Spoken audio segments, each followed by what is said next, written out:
Hôm nay là ngày Chủ nhật nha các bạn, và cũng là ngày đầu tiên của tháng 8 âm lịch. Thì mình được về nhà nghỉ và mình đi ra thăm cái vườn mai ở đằng sau.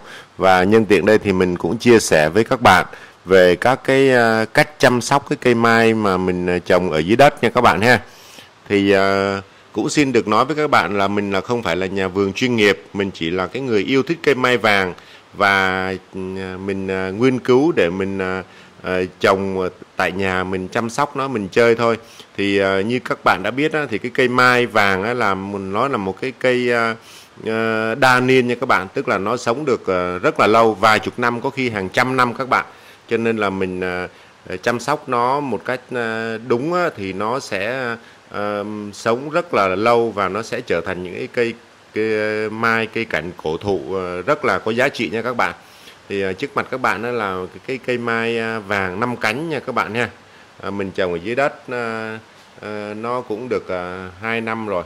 Thì mình lên mô, đắp mô nha các bạn. Cái cây mai nó rất dễ trồng các bạn. Nó là cái cây mai đầu tiên nguyên thủy khi mà ông bà mình khai khẩn đất phương Nam á, thì người ta vô trong rừng, người ta thấy những cái cây mai nó ra những cái bông màu vàng rất đẹp vào dịp Tết, cho nên họ đưa về họ thuần chủng, cho nên là nó cứ thành những cái cây mai như ngày hôm nay thôi.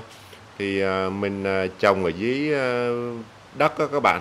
Nó chủ yếu là nó không có chịu được ngập úng thôi, chứ còn nó nắng hạn bao nhiêu nó cũng có thể trồng được hết trơn các bạn. Nó là một cái loài cây ở cái vùng nhiệt đới mà. Thì mình trồng để mà mình chơi tại nhà mình thôi, các bạn thấy không, mình đắp mô đất lên các bạn, thì mình trồng tỉa. Thì các bạn biết là cái cây mai á, nếu mà mình trồng dưới đất á, thì nó chẳng cần phân bón gì đâu các bạn. Chủ yếu là phải xịt thuốc sâu thôi, bởi vì thuốc sâu á, mà không xịt á, thì bây giờ sâu rất là nhiều, sâu với bệnh đó các bạn. Sâu mà mình mà một tuần lễ tới nửa tháng mà mình không xịt là nó ăn trụi lá hết trên các bạn. Cho nên là mình phải chịu khó mình xịt thuốc sâu thường xuyên, thỉnh thoảng là mình thêm thuốc bệnh nữa. Thì mình là cái người mà yêu thích cây mai vàng mình chơi thôi, chứ không phải là mình là nhà vườn chuyên nghiệp. Cho nên là mình hướng dẫn các bạn theo cái kinh nghiệm của mình, là không có cần phải mua những cái loại thuốc gì đắt tiền chuyên dụng cho cây cảnh đâu các bạn. Mà mình mà trồng ít đó, thì mình cũng mua nó cũng khó lắm. Cho nên là mình cứ lấy ngay cái thuốc trừ bệnh cho lúa đó, mình sử dụng cho nó các bạn. Là mình xịt thuốc sâu, thuốc bệnh cho lúa định kỳ về thì mình cũng xịt cho nó. Còn phân bón á, thì khi mà mình trồng ở dưới đất đó các bạn, thì mình chẳng có cần phải bón phân gì đâu. Nếu mà các bạn mà có cưng nó mà muốn bón á, thì mình chỉ nên bón NPK thôi các bạn. Mình lấy cái phân bón lúa đó, rồi hoặc là mình không có bón NPK thì mình bón phân đơn cũng được, tức là mình dùng ure, tức là phân lạnh đó các bạn, với lại DAP rồi kali. Ba thứ đó mình trộn đều với nhau, thỉnh thoảng mình xới đất chung quanh gốc nó lên, rồi mình rải cho nó. Thì một năm chừng 2-3 lần thôi là tốt lắm rồi các bạn, không có cần phải đi phân nhiều gì đâu. Cái quan trọng nhất là các bạn phải lên cái clip, lên cái ụ mô vậy đó các bạn, cho nó thoát nước rồi mình trồng nó thôi các bạn. Thì mình không chăm sóc được, cho nên là những cái dây nhôm mà mình uốn đó các bạn, nó đã lằn sâu vào ở bên trong cái thịt cỡ cây rồi, rất xấu các bạn. Rồi cành lá nó sum xê hết trơn, mình cũng chưa có dịp để mà mình chăm sóc nó nữa. Các bạn thấy không, nó lên mùa mưa nó lớn rất nhanh các bạn. Cái dây nhôm hôm trước mình đi mà bây giờ nó đã lằn sâu vào cái thịt của cái cây mai rồi. Cái cây mai mình trồng ngoài đất nó phát triển rất là mạnh các bạn. Đó, các bạn thấy không, nó lằn sâu vào rồi, mình rảnh mình sẽ phải mở hết ra để mình sửa sang nó lại. Thì các bạn biết là cái cây mai nó trồng dưới đất nó dễ sống lắm. Và mình chỉ cần thỉnh thoảng xịt thuốc bệnh và thuốc sâu cho nó thôi. Mình không phải là nhà vườn chuyên nghiệp, cho nên là mình đừng có áp dụng những cái loại thuốc mà các anh chị nhà vườn chuyên nghiệp người ta hướng dẫn ở trên mạng. Thứ nhất là mua nó khó, thứ hai nữa là mình mà không chăm sóc kỹ, mình đi nó sẽ dễ phạm phân, phạm thuốc lắm các bạn. Và các bạn cũng biết rằng khi mà mình mua những cây mai mà các anh chị nhà vườn đó, người ta đi chợ người ta bán đó, thì mình về mình mà không phải là những cái nhà chuyên nghiệp đó, mình chăm sóc rất khó. và thường là nó sau khi mà mình chơi Tết xong mình đưa trồng xuống thì cái tỷ lệ sống nó thấp lắm các bạn. Mình không có cái kinh nghiệm như các anh chị nhà vườn, cho nên là mình hướng dẫn các bạn là theo cái kinh nghiệm cá nhân của mình thôi. Mình trồng cây mai ở dưới đất để mình chơi, rồi nếu mà mình thích nữa thì mình bứng lên chậu cũng được các bạn. Trước mặt các bạn là những cái cây mai mà mình đã sửa sang nó lại. Mình không có thường xuyên về nhà được, nhưng mà thỉnh thoảng mình về thì cũng như cái thú vui của mình đó các bạn. Trồng cây cảnh cũng là những cái thú vui rất là tao nhã. Đó các bạn thấy không, nó những cái dây nhôm mình đi á, mình không gỡ ra kịp mà nó lằn sâu vào rồi rất là xấu xí nha các bạn ha. Nhưng mà không sao các bạn, những cái cây này mà mùa mưa á, nó lấp đầy ra mau lắm các bạn.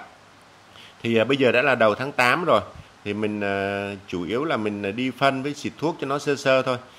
Đây là cái cây thiên tuế nha các bạn ha. Cây thiên tuế này cách đây khoảng 10 năm thì có giá trị dữ lắm các bạn nè, nhiều người chơi lắm. Bây giờ thì không còn ai chơi nữa rồi. Chủ yếu là người ta dùng cho những cái công trình công cộng, công viên hay là nhà thờ, đền chùa gì đó, người ta trồng những cây này thôi, chứ còn ở gia đình mình thì cũng ít có cái trồng cái cây thiên tuế này lắm rồi các bạn. Ở ngoài vườn mình cũng có mấy cây như thế này, lúc trước thì quý lắm các bạn ơi. Bây giờ thì người ta hết cái phong trào chơi cây thiên tuế rồi nha bạn ha. Thì trở lại cái cây mai nhé các bạn. Xin nhắc lại với các bạn là trồng ở dưới đất thì chủ yếu là mình đắp cái mô lên để cho nó thoát nước.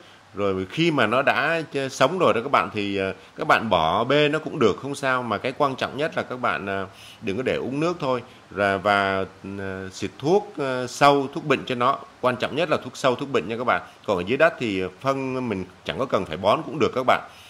Dưới đất nó rễ nó đi tự do, mà nó có nhiều các cái chất dinh dưỡng ở trong đất, nó tự đi tìm, nó sống được nha các bạn, chứ không có phải là như cái cây mai trồng trên chậu đâu. Thì đối với lại những cái cây mai này là nó mà phát triển tốt rồi thì nó có thể sống cả hàng vài chục năm, thậm chí là hàng trăm năm các bạn. Thì cái vườn mai này hôm nay là mình chia sẻ với các bạn về cái cách chăm sóc cái cây mai đầu tháng 8, mà cái cây mai trồng dưới đất nha các bạn ha. Các bạn không cần đi phân gì đâu. Chủ yếu là cái tháng này thì các bạn chú ý là giữ cái đọt nó bằng cách là mình xịt thuốc sâu, đừng có để cho nó ăn trụi cái lá đi. Rồi mùa mưa mà nấm bệnh nó nhiều thì mình lấy ngay cái thuốc như là Anvin, chăm bông chẳng hạn, ở những cái loại thuốc mà mình dùng cho lúa đó. Mình ở ruộng mà các bạn thấy ở ngoài phía trước mình là đầy ruộng mênh mông không, mình xịt cho nó thôi, chứ không, các bạn không có cần phải đi ra ngoài tiệm mà tìm mua những cái loại thuốc chuyên dùng cho cây cảnh đâu. Đó là các cái nhà vườn người ta hướng dẫn dùng dành cho các cái anh chị chuyên nghiệp. Còn mình với cái phương diện là mình trồng để mà mình giải trí thôi, thì mình có một vài cây ở trong nhà đó, mình cứ lấy ngay cái thuốc lúa mình xịt cho nó cũng được. Cái cây mai này mình đang uốn này nha các bạn ha, mình uốn theo cái hình vòng tròn lên, và nó theo cái dạng đa diện nha các bạn ha. Thì mình lấy ngay những cái thuốc sâu, thuốc bệnh của lúa thôi mình xịt, chứ không cần phải mua những cái loại thuốc chuyên dùng cho cây cảnh. Thứ nhất là nó khó mua, với lại hơn nữa là mình có một vài cây thôi thì mình mua về mình cũng bỏ lúng thì nó uổng tiền lắm. Thì mình cứ lấy cái thuốc xịt thuốc bệnh cho lúa thế nào thì mình dùng đó mình xịt cho cái cây mai các bạn. Nó là một cái loại cây đa niên mà, cho nên là nó sống rất khỏe, miễn là đừng có uống nước. Và thời tiết bây giờ thì sâu nó nhiều lắm, mình sợ là nó ăn trụi lá đi thôi. Chứ còn bình thường thì mình trồng dưới đất nó cứ để tự nhiên, mình chỉ chỉnh sửa theo cái ý mình thôi. Đây là cái cây này là cái hôm trước mình ghép đại lộc nha các bạn ha. Bây giờ nó đã đâm chồi, nó lên được một vài cây cơi đọt rồi nè các bạn nè. Thì trồng cây mai cũng là một trong những cái cách mà để mà mình thư giãn, giảm stress, một cái thú chơi rất là tao nhã các bạn.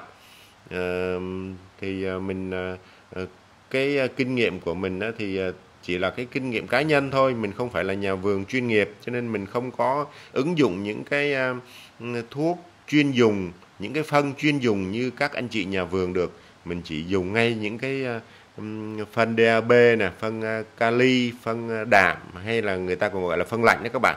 Thì mình trộn đều ba thứ đó, mình bón một năm mình bón khoảng chừng 3-4 lần là được các bạn.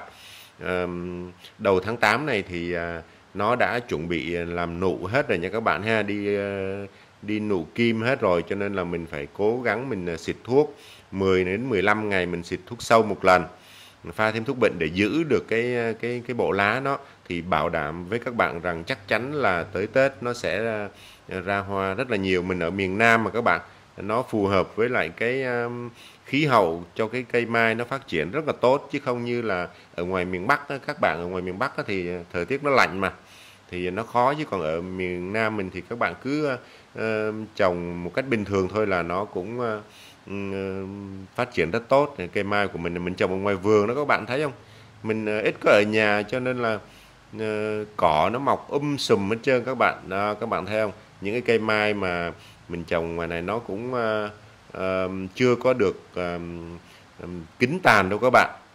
Hy vọng là một vài năm nữa thì nó sẽ kính tàn được. Mình xin quay lại một ít nữa cho các bạn xem đó. Những cái cây này mình cũng chưa có kịp cắt tỉa gì, nó xùm cây lá hết trơn các bạn. Các bạn thấy ở quê mình không, ruộng tháng này là tháng 8 tháng 9 đó, người ta mới xả lúa xong đó, người ta trục chạc hết rồi các bạn, rồi nước nó bắt đầu lên đồng rồi nè, các bạn thấy không, là một cái cánh đồng toàn là nước nổi lên không, mênh mông như biển cả vậy các bạn. Mùa này thì người ta đi giăng lưới thả câu, rồi người ta chờ khoảng đến tháng 12 là người ta sẽ xạ lại lần nữa nha các bạn. Thì đó là những cái kinh nghiệm mà mình muốn chia sẻ với các bạn về cái cách chăm sóc cái cây mai vàng tháng 8, mà cái cây mai trồng ở dưới đất nha các bạn ha. Kính chúc các bạn có một cái kiến thức nhỏ nhoi mà mình chia sẻ để các bạn chăm sóc cái cây mai mình trồng tại nhà